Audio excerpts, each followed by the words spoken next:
Both began their journey in the Hindi film industry in 2007 and earned their first Filmfare Awards for Best Male and Female Debut.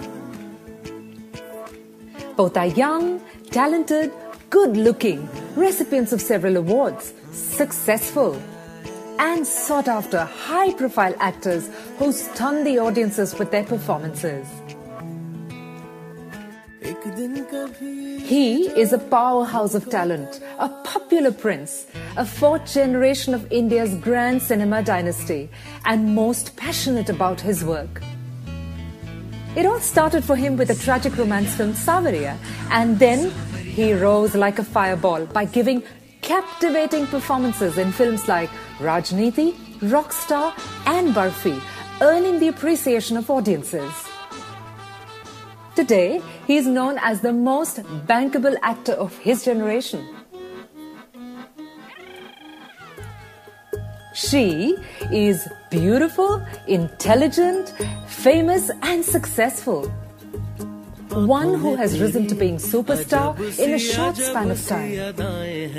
It all started with a melodrama film called Om Shanti Om, followed by Bachna E Hasino and a host of other films. But you saw her contributing immensely to deliver blockbusters like Ye Jawani Hai Diwani, Chennai Express, Goliyon Ki Ras Leela, Ram Leela, and Piku in recent times. And India's current sweethearts, Ranbir Kapoor and Deepika Padukone, who have collaborated in 3 films, are right here with me, Neelam, on the sets of their film Tamasha, a romantic drama film directed by Imtiaz Ali and produced by Sajid Nadiadwala. The music is by A.R. Rahman, who is at his magical best with his score. First of all, Ranbir and Deepika, it's a pleasure to have you here with me. From Indian Link Radio today, I bring to you a message from all of Australia. We're very much looking forward to your release, which is upcoming soon, Tamasha. Thank you. Thank you. Ranbir, tell me something about the character of your film. I was reading that your character spans through 3 stages. How difficult or how easy was it to get into each stage at each given period of time? Okay, I play the character of Vedvardhan Sahni. He's somebody who grows up in the world of stories, imaginations and dreams, and he wants to be just part of different stories and different characters. But I think because of pressures that everybody goes through, most of the people go through, of getting certain numbers in maths, engineering college, expectations from life, fitting into the society do's and don'ts, he becomes a robo. He becomes very mechanical, and he forgets that side of his life, that dream that he had, till Tara comes in his life and she actually instigates and rejuvenates that dream, and that's pretty much what the story is. About getting into character, I think each film comes with its own challenges, but Imtiaz is such a director who really expects his actors to surrender to their parts, to feel their parts, to really give something about themselves to the part. And I think the kind of person Imtiaz is, who's very close to Deepika and myself, we also feel like doing that for him. It's not every film that you spend so much of yourself. So it's always a pleasure working with Imtiaz, always a pleasure working with Deepika as an actor who's giving so much to her part that you also get inspired to, give that extra little bit. Moving to Deepika. Deepika, today's paper talks about you signing on Tamasha before reading the script. Yes. Does this speak of your faith in Imtiaz as a director to bring out the best in you? Yes, absolutely. I think he's someone who, I think my relationship with him is beyond just the movies. There's a lot of respect and there's a lot of trust. He's actually one of the first directors other than Farah Khan who signed me for Love Aajkal, even before Om Shanti Om had released. And coming from the same director who had made Jab We Met, for me it said a lot because my debut film had not released. Jab We Met was such a huge hit. And this director wanted to sign me on for a film even without seeing my work or knowing my full potential. He went based on the fact that there was some kind of potential he saw in me or trust that he had. In fact, even before I started my acting career, even before I considered being an actor, the script of Rockstar, he was one of the first people to offer me a film, and it was Rockstar being made at that point. For whatever reason, I said no to the film because I was not ready to be an actor at that point, so I turned it down at that point. Of course, then they went on to make it much, much later with a completely different cast. But so I think all of that has sort of led me, and of course when I did, because he had written Cocktail. So when I played the role of Veronica, he was very, very instrumental in that decision. So I feel somewhere he's had more faith in me than I've had in myself.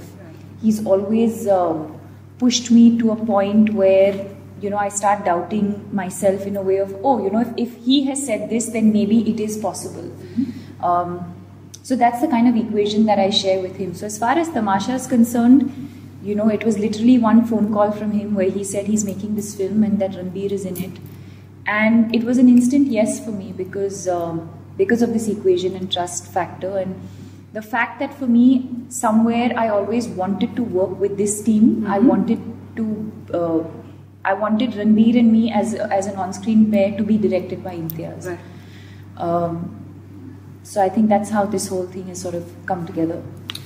Tell me one thing, both of you, since you worked with him before, with Imtiaz before, and you're familiar with his impromptu style of direction, how does that translate on the screen? Does it help you as an actor, as an actress, to be able to infuse more into the character, to be bringing something that you can? A lot, because I always feel that for actors to work with people who they look up to, who have more understanding about life, about exposure, about certain emotions, it only is instrumental in your growth.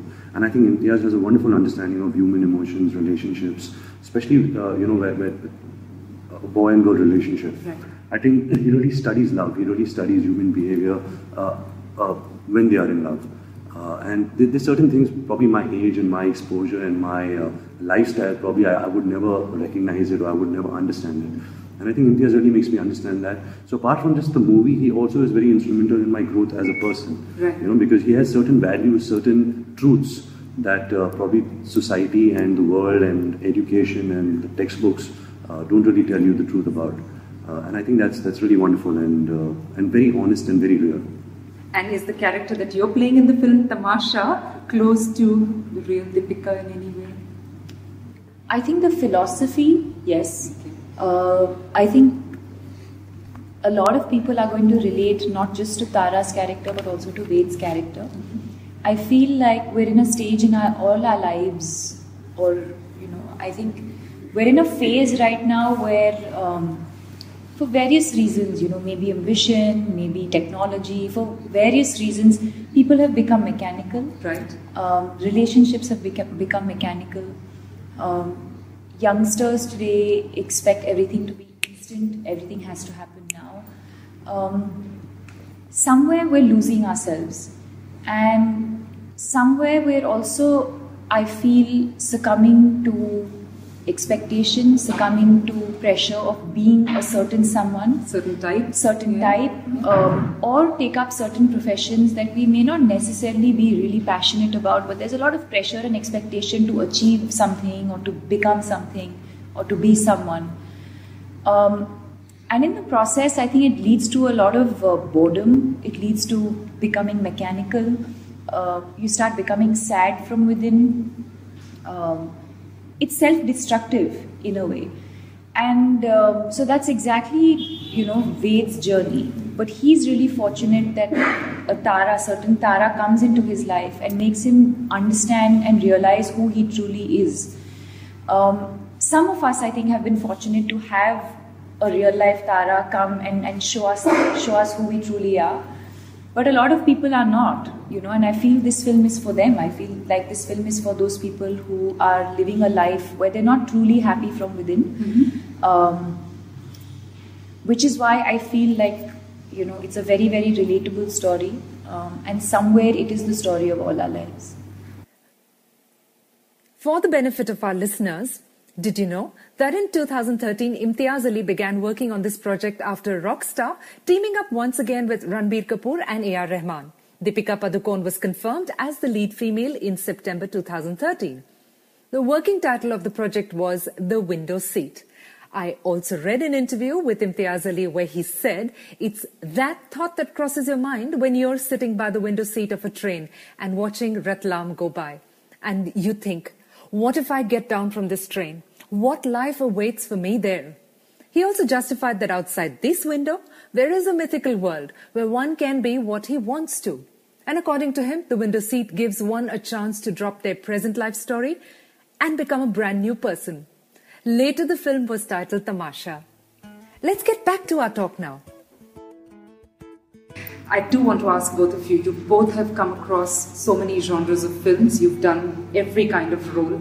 There's an astonishing sincerity, dedication, and with the new generation of stars, from the heart, we look forward to what you're going to do next. How do both of you manage to do these roles with refreshingly different approaches each time?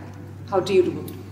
Well, firstly, I think, thank you for the compliment, but I think this is not on, is it?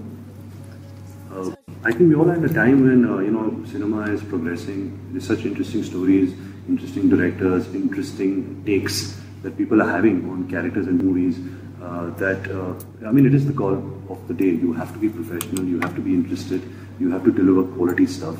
And not just Deepika and myself, there's so many actors of our generation, the generation after us, they're coming so prepared, they're coming with really brilliant stories and brilliant performances that's all kind of inspiring each other. So it's really a good time to be in cinema. I think slowly that the star and the superstar quality of an actor is diminishing, and the actors being woken up. People are recognized for their performances more than just their stardom, and the movies are more important than the stars. Right. You have the Khans, and you have Aishwarya Rai and Madhuri Dixit and all the superstars before us, and we're also inspired by their work. Whatever they've done, we're just kind of carrying a legacy forward. But where we are concerned, I think the opportunities that we're getting, the kind of filmmakers that we're getting to work with, the people we're trying to get to work with, it's just really, we've been at the right place at the right time. At the same time, we're also very interested. We're very interested in telling stories and doing good cinema. Yes, I think it comes from the fact that we're both very, very passionate about what we do, and contrary to what the storyline is, we're both people who have, fortunately, I think our families, our parents have allowed us to live our dream, to pursue our passion, to pursue a career that we've always wanted to do. He's always wanted to be an actor since childhood. I always wanted to be an actor when I was a kid. So I think we're very fortunate in that sense that we're living the life that we always wanted for ourselves. So it comes from a very, very honest place. I don't think either of us signed films for any wrong intention. I don't think we go after projects. I don't think we go after money. And neither do I think that we go after box office success necessarily. Mm-hmm. I think it comes from just wanting to tell fun stories, interesting stories, and entertain the audience in various ways and through the different films that we make, and hopefully leave behind an amazing body of work that people are going to remember. Let me tell you something.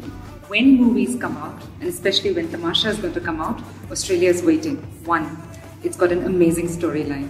2, it's got a wonderful pair. The two of you, they can't wait for it. 3, it's got great music. And it's of course got the stamp of Imtiaz Ali and his style of relating films on screen. What can we expect in the movie? From both of you. I think it's going to be an eye-opener for a lot of people. It's a very, very relatable story. At the same time, it's one of those films I feel Ved and Tara are going to take you on a journey. Okay. And through that journey, you're going to identify with these two characters. You're going to identify with these two people. You're going to identify with what the message in the film is. Mm-hmm. But most importantly, like you said, it is an Imtiaz Ali film. Right. He's one of the best at telling love stories, and it's entertaining. Yet something that's going to stir something within you. And I think a lot of people are going to walk out feeling like it's done something to you. It's going to leave a smile on your face and get you thinking. And in conclusion, what would you like to tell all the listeners of Indian Link Radio, to all your fans in Australia, while I leave you here today? Is there a special message for them? Well, firstly, a big thank you. And me and Deepika shot in Sydney. Yeah, our first film together as a pair we shot. In Sydney, we shot Basnas, and we had a wonderful time. We stayed there for a good 25 days. So just a big thank you for all the love and support. The least that we can do is, give you guys good, entertaining movies. And Tamasha, just a little thank you on the journey of many thank yous. Thank you so much. It's been such a pleasure to talk to both of you. I'm sitting with two very, very down-to-earth people who have won your hearts and will continue for a long time. Thank you. We'll do so. And thank you. I look forward to all the wonderful quality cinema that you will always be a part of. Thanks again. Thank you. Pleasure being Thank with you. After their blockbuster film Ye Jawani Hai Diwani, the fabulous and amazing actors Ranbir Kapoor and Deepika Padukone are back on the silver screen for the upcoming film Tamasha, directed by Imtiaz Ali. Tamasha releases on 27th November. This interview was brought to you by Indian Link Radio, presented by Neelam.